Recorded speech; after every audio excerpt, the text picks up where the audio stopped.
Okay, so good evening. This is part 5 of our Hadrocha Ve'etzes Al Pi Chassidus. I decided since the Chanukah is coming up, and the whole goal here is to take inyanim of Torah and Chassidus and apply it to life, our lives, personal lives, collective lives, and whatever it is that you'll be doing with your life. So I thought that it would be appropriate to take some ideas from Chanukah, and through the lens of this document I passed out, which is a copy of a Ksav Yad of the Rebbe editing an advertisement that was prepared for New York Times for Chanukah, which I had discussed to prepare. And so I thought it would also be intriguing and interesting to see the Rebbe's edits, and then what we can derive from it in context of like a Sahira B'chaim, which I think is going to be very vital in many ways. And I plan at some point to actually go through 10, I'll probably bring a whole collection of different edits that the Rebbe made on work that I did that are like not just answers, but also directives and methodology of how to communicate and how to effectively impact people. So actually we have directives that the Rebbe himself wrote. I working in the Sikhs, many of them I received. So I'm going to do that in a later class here. But what we'll do now is this. So this, let me just give you some background. Reka is the word they use. Some background to what this is about. And then I'll explain what I was going to do here. So as I said, and basically this was in the middle of the MEMS. So there were Chai Foundation then, Rabbi Metzger, who's Chabad of Midtown today, was preparing advertisements that he would publish in the New York Times and in other newspapers. One was for Chanukah, one was for the 3 weeks. There was one about Mashiach. You may have seen some of these. And the Rebbe actually edited as Magia the ads. So I prepared some of them. One of them was this one, which was published, but you'll see, and I'll go through the Hagos right now, and then I'll go and tell you what I think we can take out from this that can be relevant to so many different areas of our lives. So you see the title, the Keteret, is Whispering Flames. So basically this was based on the Friedrich Rebbe's Wort, Am davdich zuhören, was the lichtlich der Zell. And this is for you to keep, by the way. You can keep this, this is your memento. As I said, part of your reward for staying after hours. So the Rebbe changed the word whisper. Oh, so the Friedrich Rebbe said, davdich zuhören was the lichtlich der Zell. Listen what the story that the lichtelech, the Chanukah licht tell us. Obviously, it doesn't mean begashmius. It means they teach us things. So I felt that it was a nice way to stay, whispering flames, so to speak, the story that the flames tell us. And the Rebbe did not like the word whispering. So what does he write? On top of it, he crosses out whispering and writes, Zeolei balachash, ki'im l'chol elam kulei. The word whispering suggests like a secret. You whisper, balachash, something quiet. And the Rebbe says it's not that way. It's l'chol elam kulei. Basically, presumanissa. Whispering gives the suggestion that it's like done zei betzina belachash. It's interesting that the Rebbe should pick up on that. Obviously, the word whispering was not meant to be belachash, but it does have that suggested thing that it's done more quietly. And the Rebbe wanted to make a trask, Chanukah meneres in public air squares and areas. And b'chlal presumanissa is not an element of whispering. So just to show you the diuk, I'm going to go back to this. I'm going to just go over the Hagos themselves. And then what I want to do is take them as things we can learn from it. So as you see, the ad continues. On Chanukah, the festival of lights, we light the menorah. On the first night, we light one candle, adding a candle each night until 8 candles are lit on the last night of Chanukah. Okay, no Hagos on that. We should listen to what the Chanukah lights tell us. So there's no problem because it doesn't say whispering, so the Rebbe left it. This was the article, or this was like This is the ad. What are you asking me? No, it seems like it's like not finished sentences, so it's like key words that you're going to elaborate on later. First of all, which sentence is not finished? Every sentence is finished here. I'm not sure what you mean. Every sentence is finished. That's how you write in English. If you know English, that's dot is a way English paragraphs are sometimes written. You make a point out of it. Okay, so you can learn English from this as well if you like. We should listen to what the Chanukah lights tell us. So in English, you write dot by saying that there's leave to your imagination the rest of the idea. Every flame tells the story of our lives. And then goes on the different heiros that we learn from Chanukah Licht. And as I said, I'll show you the Rebbe's corrections in each one now. So the first one, the rising, flickering flame, tells us of man's constant striving, yearning, reaching ever higher. Now remember, this ad was written not for universal, for everybody, but essentially it's the teichen of Ner Hashem Nishmas Adam.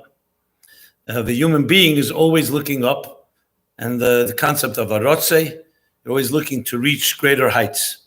The Rebbe did not like the word flickering. Flickering is like, the flame does flicker, but it suggests like getting stronger and weaker. So the Rebbe said meir, which means we should change it to rising, illuminating flame would be much better. Now, why did I write flickering? Because flickering captures the concept of Rotze and Shuv. Rotze and Shuv is like flickering in English. But the Rebbe didn't want to focus on the flickering, so he writes, meir, it illuminates.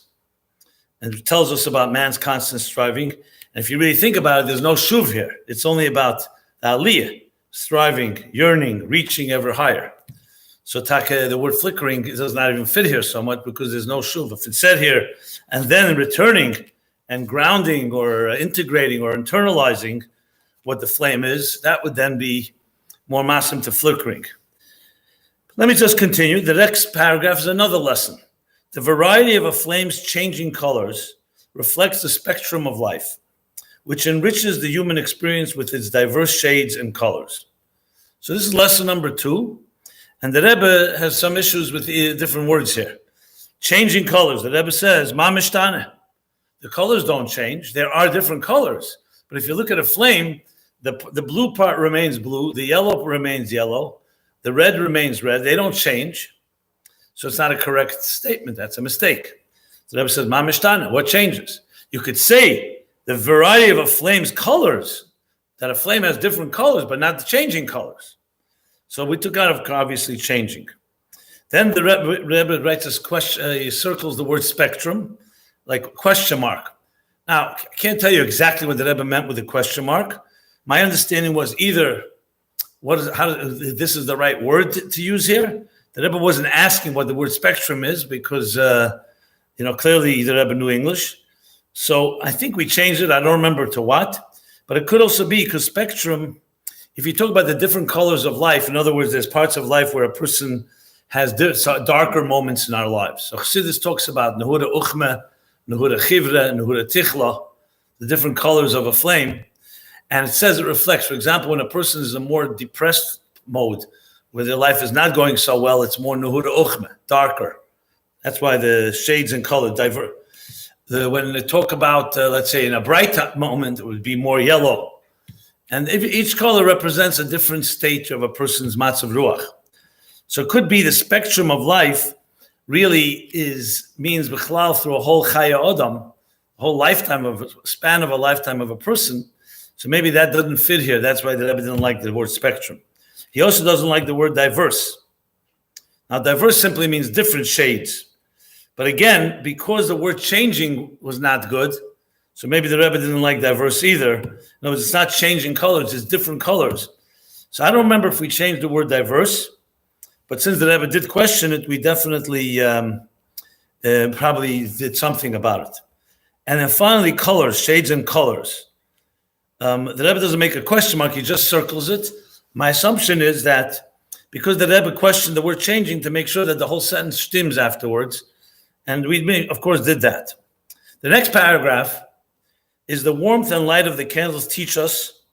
So we wrote the word how to bring the warmth and light. And the Rebbe took out the word how.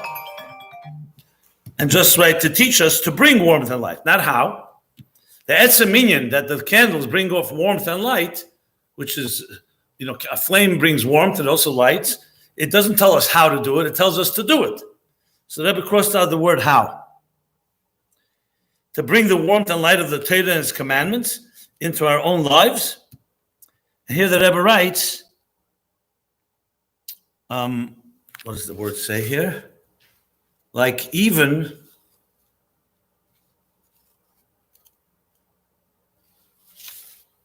trying to figure out what the word is. Our own lives.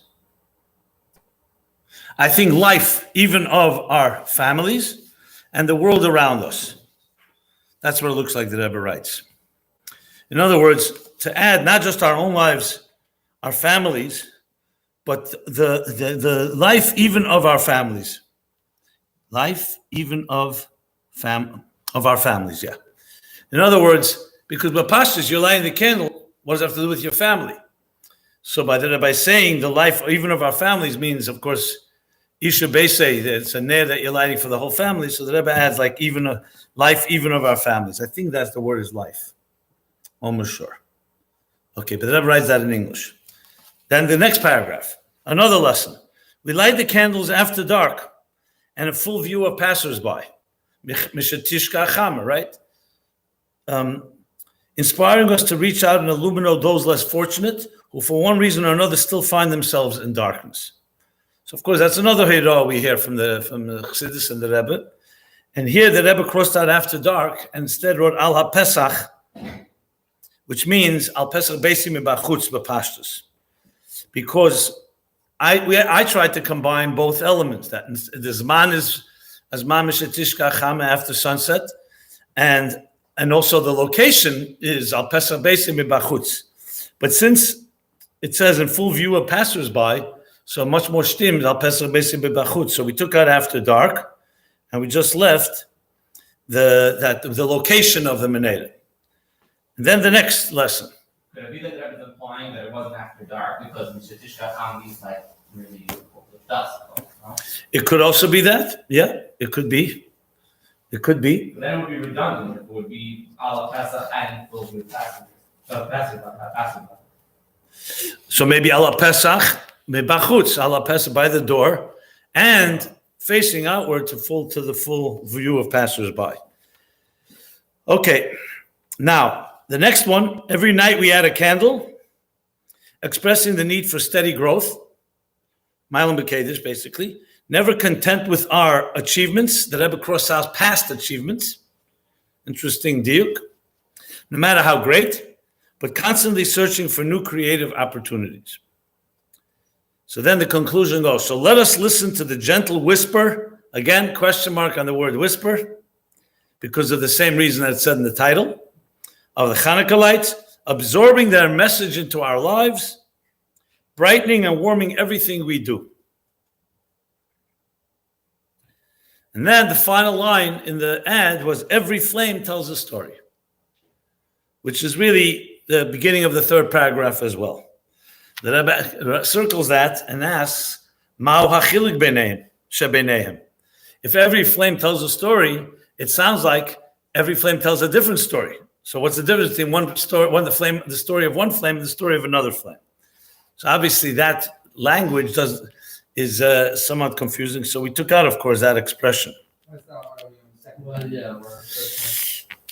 Yeah, we struggled over that question quite a while. Every flame tells, because the first one has the dash, the hyphen says the story of our lives. So it could be every flame tells a story, means every flame tells the general story of our lives, so it qualifies it. But when you say only every flame tells a story, it sounds more like every flame has a different story. That could be why the Rebbe didn't cross it out the first time. The truth is, the goal when I wrote this was not to say every flame has a different story. It was saying that when you listen to the flames, every flame has a story for you. It's more like for the Gavra, different stories. But anyway, we corrected everything accordingly. Now, why did I choose this? Oh, I'm sorry. The corrected version going as well, or was everyone get the corrected version? No, I don't think so. Maybe they showed him the ad. I don't think so. Usually in these cases, we understood, unless we had a question, which I don't think we did, we just corrected everything and that was it. But the reason I chose this is because the Rebbe, you see, was mislabish quite intensely into this. Didn't just read it quickly. You could see the diukim, every word, and so on. So I've learned many different things from this ad and this Hagah, because it helped me write things later in a more clear way. Also precision, the diuk, but also general lessons. So let's start with the whispering flames. Here's a few heros. How the precision of words. Obviously, when I wrote Whispering Flames, I didn't mean flames whisper quietly. It was more what's called poetic license. It's a poetic word, whispering. It's suggesting that the whispering, I could have written talking flames, could have written screaming flames, but those words are not really good words in English to convey the message. Whispering, flame doesn't yell. A flame is more as a still burns quietly, but it tells a story. But obviously, if it can hint to something that's hepech hakavana, so the Rebbe was very careful to make sure that every word didn't want anything to be suggested. So it just shows you how much care you have to take when you communicate, even though your kavanah is good, but sometimes you may not even realize that you're using a word that someone out there is going to misunderstand. So that alone is a tremendous hera. And I always say this to people when I train people in speaking or communication, I say, it doesn't matter what you think and your kavanah. It matters what the listener is going to understand. And it changes the whole way you communicate when you think like that. Because then you're ultra sensitive. Because you may be saying pure emes, but the person that's listening can't hear that. Either the words you're using are confusing, or they're stereotypical. So it's a tremendous lesson in communication to always think, how does the makabel hear it? Now you'll say, how could I know? If I give a talk or a lecture or a speech or a shir, how do you know what the makabel? Well, that's where experience comes into play. You learn through experience, and you also anticipate. You say to yourself, before you say a word, you have to be very careful. What word is that going to be? That's just a general hero, just from this word itself. Now, more specifically, it actually captures what Chanukah is about. Chanukah is Pirsum Nisa. That's clear. The Neiras Chanukah, not like Neiras Shabbos, halacha is because of Shalom Bayis. Shalom Bayis is actually much more internal. Shalom Bayis is not out in the street. Chanukah, on the other hand, Pirsum Nisa. And the Rebbe, of course, made a big fuss of Pirsum Nisa. As I mentioned, public Chanukah Menedas. It doesn't get more Pirsum Nisa than that. As much as in generations past, they lit up a Meneda either at the Pesach Beisim Bachutz or by a window. That was still, the Fierech was still in your house. It was just shining outward. But a public Meneda is B'chlechatchila in the street. So this also captures the Rebbe's kavanah in Chanukah B'chlal, that it should be L'chola Elam Kule. Look at the words, L'chola Elam Kule. He could have written Zalei B'lachash Ki'im L'kulam, or Ki'im B'chutz, or Ki'im Pirsum Nisa. L'chola Elam Kule is not just to your community. It means the entire world. And whispering is mamish the opposite. Because whispering is almost like, in a different way, it's like when the Rebbe would speak about Ge'en Yankiv. This is the third point I want to make. Ge'en Yankiv means be proud to be a Jew. You don't have to hide. You don't have to whisper. You don't have to conceal anything. So it's also a certain pride. And the Chol Elam Kule, meaning right there you have, so what did we do? How do you replace whispering flames? So I think I had two choices. I think I chose at the end, we did either Once Upon a Flame, but we didn't do that one. That was a thought I had, Once Upon a Flame. So that would be like a flame telling a story. But the Once Upon sounds ba'avar, so I don't think we did that. I think we did something like, I'm trying to remember what was the final one. The Story of the Flames. That's what we did. The Story of the Flames. So story is a word that doesn't tell you, it's not story. I was thinking strongly, I knew that Rebbe would not want screaming flames, which would mean you scream it, because the word is too aggressive and does not really fit properly. So we did the Story of the Flames. Maybe that I did show the Rebbe before it went and was published. I don't remember now. But Akapam, that's what we did. But you see one word and how so many lessons just in that, and how to communicate what Chanukah is, and so on. I was struggling mightily how to convey L'chol Elam Kule in a word. I couldn't find a word that would be like, what do you write? Flames for the entire world? Doesn't make sense. a story that is broadcast. I even thought it's like Flames broadcasting their message. Broadcast is very technology. I didn't think that was fitting. So I think we went with this. We did for sure. We went the story of the Flames. And then, of course, the rest works because it is the story what Chanukah lights tell us. But I can't say that's perfect. It was the best we came up with. But L'chol Elam Kulei, I think, is an extremely powerful diuk. Because again, the Rebbe could have said Loi Balachash, but he didn't. L'chol Elam Kulei is very strong. And it also fit the idea that the ad was going in a major newspaper, which was L'chol Elam Kulei too. So there you see, was one diuk here, so many lessons from this that I personally learned, and I'm sure you can derive in your own type of communicating or work, and how you communicate a word and the message and so on.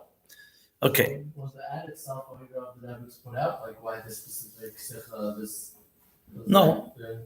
I think it was a susalatat. The idea was Hagufa Pirsum Nisa to put an ad with a message of Chanukah for many people. Millions of people saw this ad. And the Rebbe agreed. I don't think there was a. Is this still done or it was a one-time thing? You tell me, you see it I around? don't read the New York Times. Do you read any newspapers? Okay, so let's put it this way. It's definitely not for you if you don't read that newspaper. So once in a while, I see sometimes ads go in, about different things. Not very often. I don't think this is done. Today, there's, of course, the mighty COL and its competitors. So maybe people just go there. And today also, then there was no, when I did this, Middle Mems, there was no internet altogether. There was no website, there was no email. This is Mem, email and websites all began the Nuns. Mid Nuns, Nun Dalet, Nun Beis, Nun Gimel, Nun Dalet primarily. After Gimel Tammuz, actually.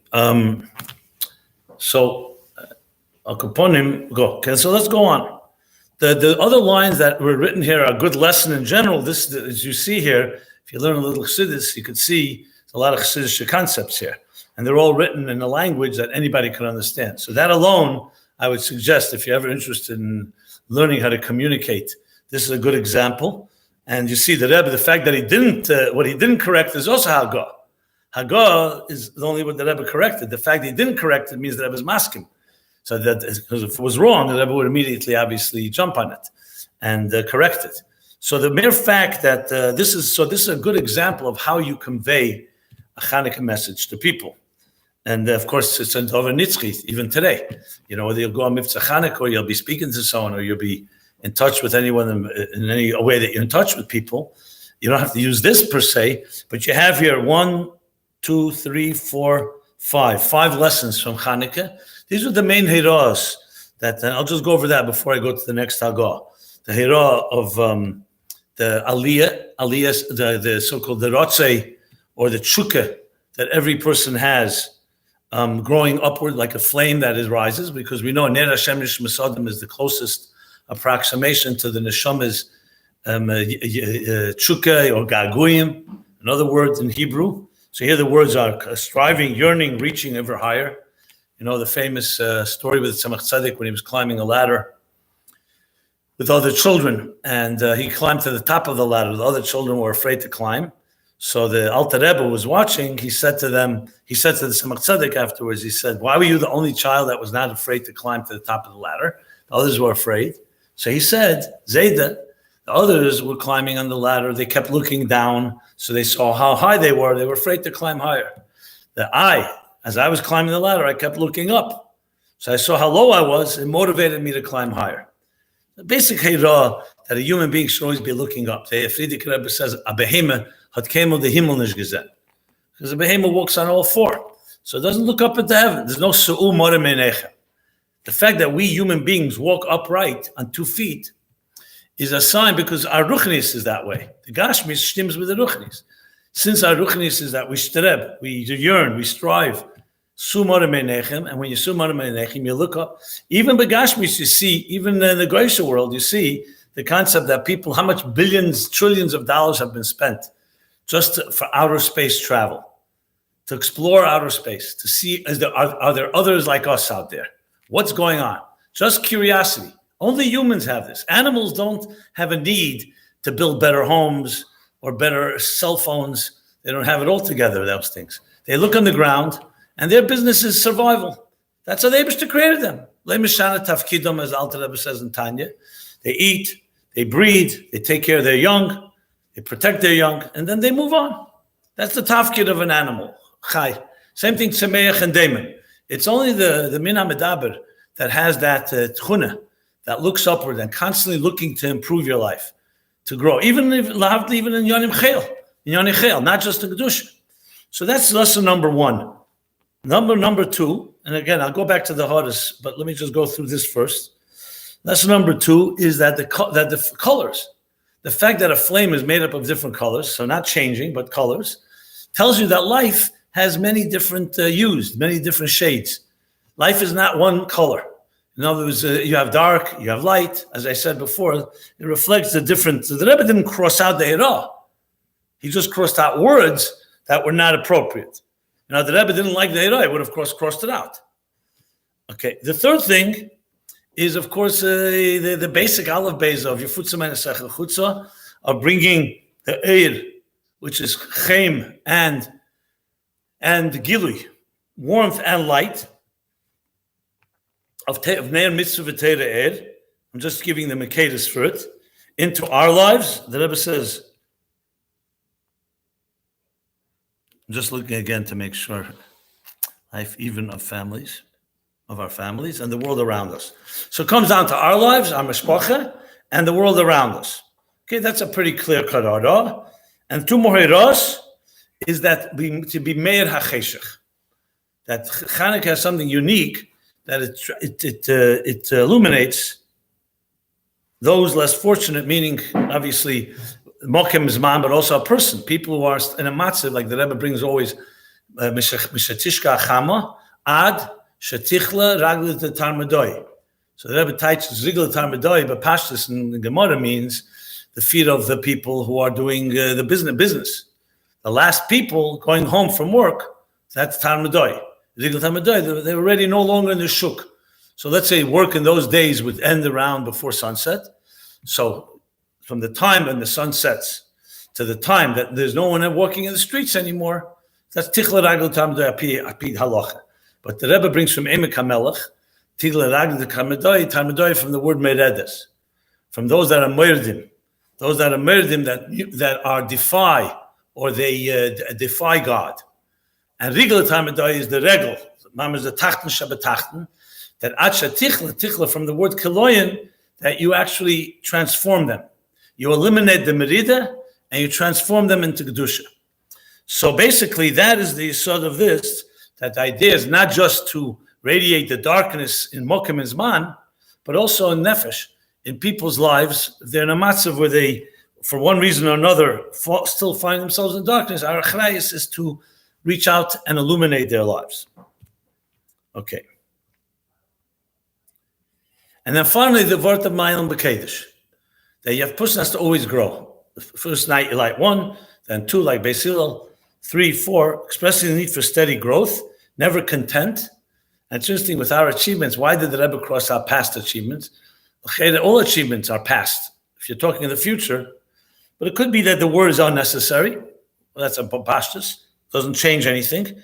Our achievements, so the Rebbe doesn't just focus on yesterday's. All achievements, you're never satisfied, no matter how great, but always constantly searching for new creative opportunities. Now, it's interesting, the Rebbe left new creative opportunities, even though that you could say, it's a muchrach to say new creative opportunities, but it's a good way to reach. This is a perfect example of reaching people. People love to hear new opportunities, business people, anyone. So that's what this point touches. Okay, so this I just touched upon basically the right good way of translating. Now I know I wrote this, so it's like in a sense I'm tooting my own horn. And that's not my goal here. My goal is really to show that the Rebbe was agreed to this, and that this approach is the way to work. Because someone would say, why not you stick in some Hebrew words? And so on. Because you're speaking to people who don't know those words. If those words were put in here, they'd say it's not for me. I don't relate to that. So being able to translate, and as I said, wherever the Rebbe felt there was something wrong, he corrected. But whatever he didn't correct means that that's the goal, is to translate in a way that everybody can relate to. Let's go back to the Hagos themselves. Yeah. The section on the bottom of the public address by the Rebbe. When was it from? From tens and tens of sikhs. So what was specific, like No. No, it wouldn't have made sense from many public addresses. It's not the way to say it. So public address. I mean, there's a number of. I mean, these Hairos on how many sikhs? You've never heard them before. So there are many different sikhs, letters, Maimorim even. He wrote that simply because it was a message from the Rebbe, basically. So that's really what it meant. Okay. Or were you implying with this that this message is for the public by the Rebbe, that is giving out a statement, so to speak? I don't know. I mean, I don't think you should be medayik crazy in this. It's not such. Fine. So because it makes sense to the Rebbe, because it basically is saying that the Rebbe gave this. I mean, public address could be many sikhs. Public address does not mean necessarily one. And for all you know, there may be a sikh where the Rebbe did speak all these five. I don't remember if there was one where all five are mentioned, but it could be also. That's also possible. If I recall correctly, there are definitely several of them, the Rebbe for sure, in Sichas Tetzivus Hashem, and other ones that the Rebbe definitely spoke more than one of these Heiros. I don't know if I ever remember all five in one place. I'm not sure. But this was common because we would often, like you can combine many sikhs of the Rebbe and then the Rebbe's Magiyat, so this itself becomes a public address. This piece itself is now a public address and it's Muginoch. That's what I was saying. Okay, yeah, so yeah, you could say that, yeah. Okay, where are we? So I'm going to go back to some of the Hagos and just talk about a little more, some Heiros. Again, my point here is not just intriguing analysis of this Hagah, but it's also, you know what, I probably should put it up here. Maybe I'll have them post it. So I'll put it here, so in case anybody wants to ever see it, it'll be in a video. So I'll keep it up here a second. I like that. It's my original method. Usually they have it like, okay, good. So the word Meir, let's talk about Meir. I think I already now analyzed it before, but I want to just elaborate a bit more. Bechlal, Chassidus brings the concept of Rotzei and Shuv. So it brings a Ner as an example, because a Ner is always going up and down. Were it not for the psila, for the wick, the flame would altogether expire. So if you look at a flame, you see it's always going, it's never resting. So Chassidus says this is a dugma for Rotzei and Shuv. Rotzei and Shuv is also, and the dugma for Rotzei and Shuv is the heartbeat. The heart is the expansion and the contraction of the heart. With Chassidus, with the Lashon Chassidus is what's contraction and expansion. It says that Simtsum Halev, I think it's called, and then it's Pashtus Hachayis. So for the pump of the heart to work properly, it contracts. It means that the heart like contracts like a pump inward, and then it goes out. And that's what causes the blood to flow. That's why we have a pulse. You can even feel the pulse here. You could sometimes hear it or even feel it. It's a pulse. The pulse is a Rotzei and Veshuv Tenua. And there's one more area in human life where Rotzei Veshuv plays itself out. Breath. So an exhale and inhale. There's also Rotzei Veshuv. And Chassidus explains in a number of places that this is the essence of all chayes. Because just like Begashmias, if you want energy, you can't just have a flow. You have to have resistance and then push forward. Like the Mashal Chassidus gives, like you want to shoot a bow and arrow. So you pull back, right? You go back like this. And the more back you go, the more forward it will go. That's how a pump works. The more it contracts, make a deep contraction, you go back a lot, like you breathe in, and then you breathe out. So basically, that's a moshel, a dugma of how the Eibishter is mechaya, the elemus. In a form of Rotzei Veshuv, he doesn't just mamshech air. The air goes into Kalim, and in a sense, it goes back, in and back. Sometimes the expression of Chassidus brings from the Zohar, moti v'lei moti, from Eitz Chaim, which is not related to go into here, is the shadish of Rotzei and Shuv. But what we know is clearly, now Chassidus explains why do you need Rotzei Veshuv? Because since the Chayes are the key, is higher than existence. So for it to go into existence, it has to always go and be renewed from the place that's higher than existence. So that's two tenuas, which in Aveda is the tenu of Rotze and Shuv. That's why we're always very careful that the Rotze should be balanced with the Shuv. Nodev Avihu, famous Maimer Achrei Meis Mem Tes, Nodev Avihu only had a Rotze, and they couldn't come back. The Dalet Shenichlim Sula Pardes. So Chutz Rabbi Akiva, where he had Nichnas B'Shalom V'Yotze B'Shalom, which is Rotze and Shuv proper, the others had a Rotze. The Rotze of Ben Azeh, Ben Zema, and Acher. So one died, one went mad, and one became an apostate. Because the Eris and Kalim have to always be balanced. And Chassidus makes a big thing about that. Now, where does it express itself in most begashmias? You push to see it in a flame. Because Neir Hashem Nishma Sodom. So since Neir Hashem Nishma Sodom, so the Shomel is like a Neir.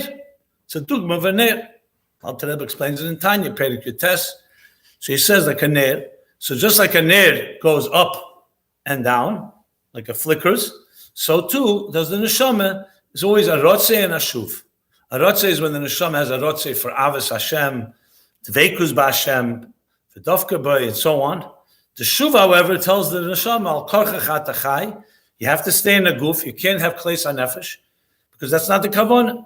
Al Kol Dibur Dibur Porcha Neshmosam by Matan Teira.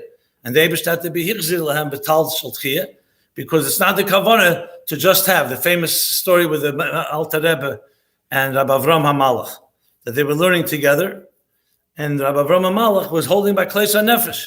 So Alter Rebbe gave him a bagel, and sometimes it says a bagel with butter. You know, today you probably would need to have more than that to keep the shuv. You know, but then it was a bagel and butter, and the bagel and butter basically grounded him. So for the Rotze and Shuv. So Rotze v'Shuv is, of course, fundamental in the whole Avedis Hashem. Now here, obviously, you're not going to write all this, what I just gave, this whole Pilpul Chassidus. So basically, it comes down to rising flame, tells us the story of man's constant striving. But since, as I mentioned, there's no talk about Shuv here. It's only talking about the striving, that one should always be going up. So I would suggest that that's why the word flickering, even though a flame flickers, that's a fact. There's no argument there. The Rebbe wasn't arguing whether a flame flickers. The Rebbe was basically saying that the message here is not about flickering. The message is about illuminating. Meir. So that's a diuk, which you can learn much into. Maybe there's more even than what I'm saying. Of Meir, that the flame is Meir, what you translate illuminates, or some other element, that the flame is Meir. So when the flame is Meir, what does it mean? It's that it's illuminate, the idea that it's constantly looking upward to connect. Like he says, like I said, from Perek Yutes, he says the Teva Haneir is Lalis Lamaila. That's the Loshen in Tanya. Now that I'm thinking about it, is there Tanya here? I'm thinking maybe the word Meir is even used there. That would be interesting. I'm just looking at Perek Yutes, Lemizan. He says there. That would be interesting, because I don't think he talks about Shuv either in Perek Yutes. Is it Yutes or Yutes? Am I confusing Yutes? These big things, until you find a page, you can... Oh yeah, beginning of Yutes, yeah. So today's talking about Mashkosav Ner Hashem Nishma Pirshe Yisrael Hakruyim Odam Nishmosim Hula Moshel Ke'eraner. Mamish what it says is Shmisnaneya Tamid. Okay, it's always moving. Lamaila Betivei Mepnei She'era Eish Chayfetz Beteva Lifrid Mapsil Lidbek B'Shorshi Lamaila B'Seid Eish HaKloli U'Shaydei Zeh Yichbe V'Layeir Klum Lamata Ugam Lamaila. Well, Dashi, the name is Chanukah, it's the whole idea is to illuminate. Yeah, what's that? Kach Nishma Sodom. Chefzer v'chsheka b'tiva lifrid l'tzes min haguf l'dol b'sher shemekebach nischem.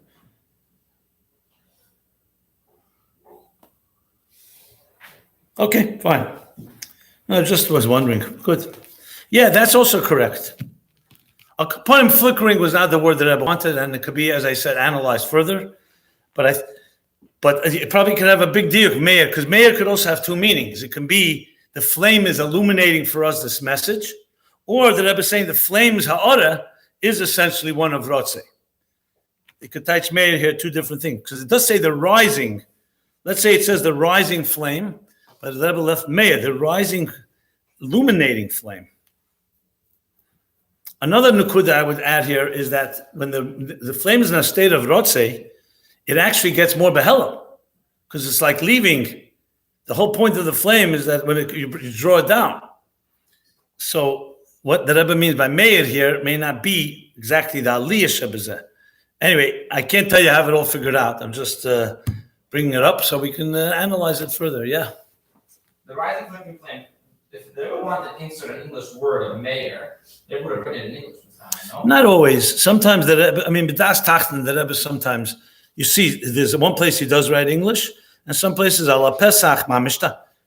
If the Rebbe didn't have a word, if you see a lot of the Haggash of the Rebbe, Rabbi Nissim Mendel, Dr. Nissim Mendel's letters, sometimes you'll see he writes in English, but very often he'll just write it in Hebrew and let him translate it. There's no klal.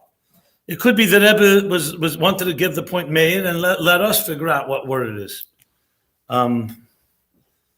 There's no real klal in these things. But not just to say that everyone gave the flickering and omit it completely. No, he could have just crossed it out and then fine, but he didn't.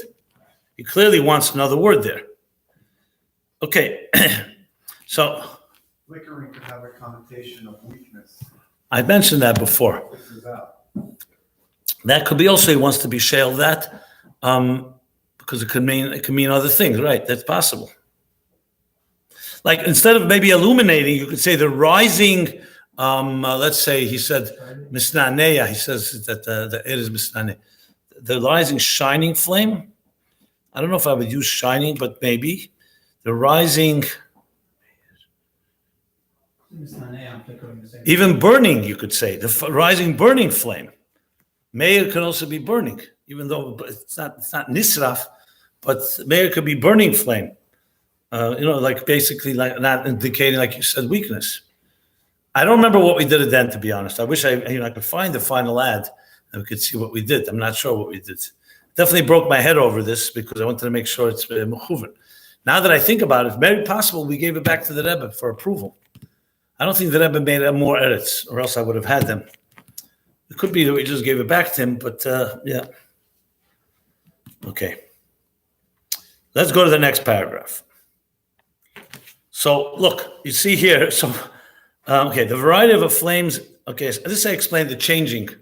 So that's a clear mistake, if you wish. Why did I write it? Because it wasn't a plitas hakulmas. It was more, because I really wasn't focusing on the word changing. I just meant changing that the flame has different colors. But it's clearly not correct because it doesn't change. So you see from this many things. Number one, again, precision of language. Like with whispering, you can't write something that's not correct. The flames don't change. The colors don't change. It could also be that the hirah from this is not about its changing colors. You're not saying that the dark part of your life changes to the bright part. You're saying the flame has the whole spectrum. I'm using the word spectrum, but the flame has all aspects of life.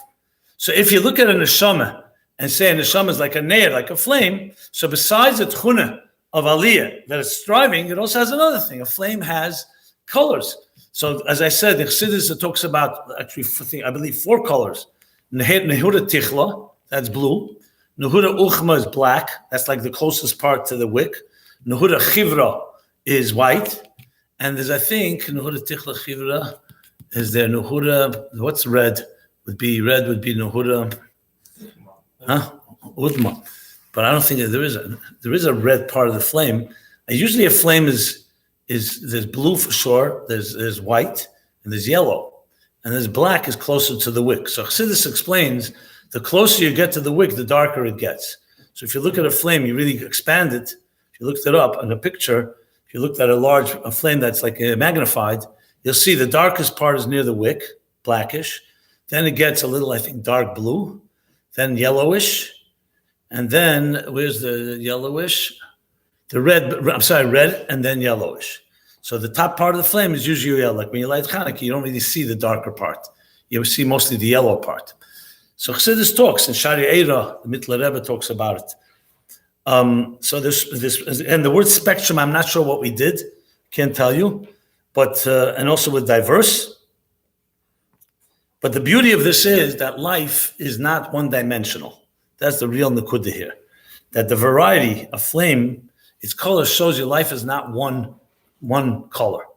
Like, everything is always the same color. It's yellow, blue, black.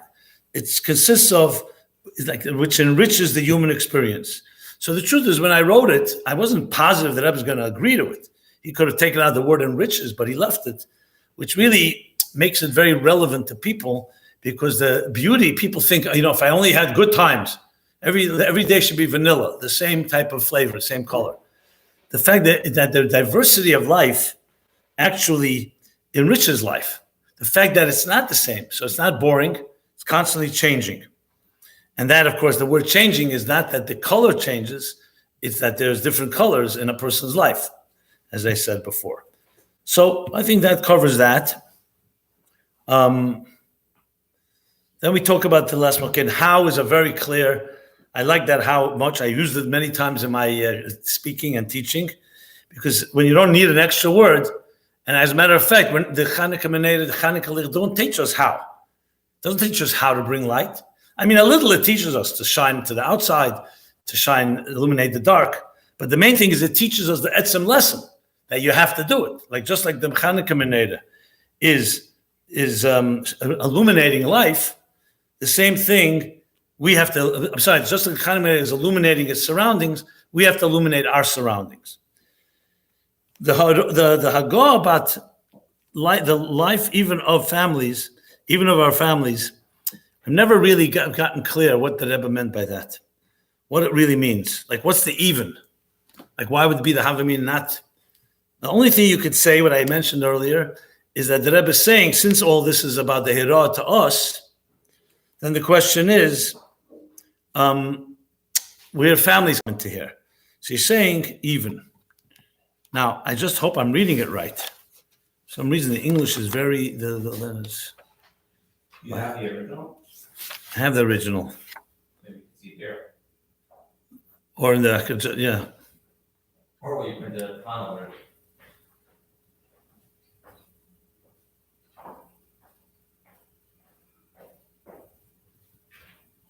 Okay. As far as the next piece, so we discussed this already, after dark versus Al Pesach. I think the Rebbe just wants Al Pesach basically bachutz. And essentially, you already have the lesson there. You don't need Mishatishka Chama. Or as you said, after dark. The truth is, it does say, what is the Lashon? Michashecha. It does say that in the Gemara. Huh? It says, Ner mitzvah, what's the word Lashon there? Ladlika, Mishatishka. There's a word, Michashecha. It does say the word Michashecha in Gemara. No? It doesn't say that. No, but I think he says Chashecha also, if I recall. Maybe not. I don't know. I'm not sure. But regardless, it could be the lesson is clear, because remember the Hira is not so much on the Zman. It's not to illuminate the darkness of the world. It's inspiring people, less fortunate. So it seems a lot more Pesach Beisei Bachutz, because you're illuminating the people, not so much the Zman. The Zman is even if there's no one around. So that's why the Rebbe focuses on that. And again, whisper is clear. Every flame tells a story is clear. Ma'wa chilik shem b'neim, yeah. So we took that out, which is interesting because even though in Inyan, when you light Chanukah licht, you could learn one story from it. I can learn a different story from it. But it's not that the flame objectively has different stories. That's the point. It's that you're applying the flame to your particular situation. And I think that covers it. So why didn't the Rebbe explain to the story earlier? Why did what? Why didn't the Rebbe mention anything about when you said in paragraph 3? I already talked about that before. Because it says the story of our lives, so it weakens the statement. Every flame tells a story, the story of our lives. So it could be, in that same, but when you just say every flame tells a story, that's what Pashta is the reason. Or, since it says a second time, then it makes it sound even more. The first time it doesn't, so boil it. Not sure exactly. I'll try to look. Anyway, so So this is an interesting little chapter here. I felt that this is a good thing to do. I'll do it more often as well. Taking straight things from the Rebbe, and we can learn from them lessons both in communicating. And you have here a whole, you have drushes on ganz Chanukah. If you need stories and drush, you can just take any diuk here. Is itself a whole life. And just you also see the Rebbe is involved. This is what I was exposed to day after day, literally. This is how the Rebbe Magia thinks. Corrections and this and Iyun. And then when we didn't have clarity, we would write back to the Rebbe and ask what the Rebbe meant. Here, I don't think we did that, but I'll check again. So, my friends, okay, so we come to a conclusion of another, it's up online. This is, of course, a different type of topic than we did the last few weeks. And what I'm going to start doing is, like I did today in the group, I'll start posting what the theme will be. So again, if you want something for me to talk about, B'chlal, just send me a note and I'll somewhere work it in. Okay? So everyone have a good night and have a freiliche Chanukah, an illuminating Chanukah, a Chanukah leibelachash kim l'chol elam kule. The first whispering is requested out, and then